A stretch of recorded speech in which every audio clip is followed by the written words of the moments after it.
النور special children school اوکارا پاک فوج کے زیر تمام اسپیشل بچوں کی تعلیم و تربیت کا خطے میں بہترین ادارہ ہے۔ Al-Noor special foundation school and colleges Okara کا قیام پاک فوج کی کاوشوں سے 2014 میں ہوا ہے۔ اس ادارے کا مقصد اسپیشل بچوں کو سوسائٹی کا مفید اور کارآمد ممبر بنانا ہے۔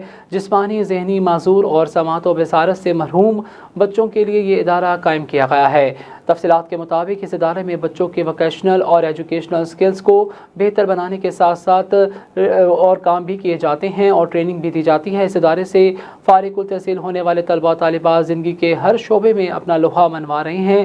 اس ادارے میں 150 سے زائد بچے زیر تعلیم ہیں، جن میں 80 سے زائد فیصد طالب علم سویلین کے بچے ہیں۔ اس ادارے میں جدید آلات کے ساتھ ساتھ مختلف کیٹیگریز کے ماہر اساتذہ بھی ہیں، جو کہ بچوں کو بہترین تعلیم اور تربیت مہیا کرنے کے لیے کوشاں ہیں۔ النور اسپیشل چلڈرن اسکول پاک فوج کی خدمات کا منہ بولتا ثبوت ہے۔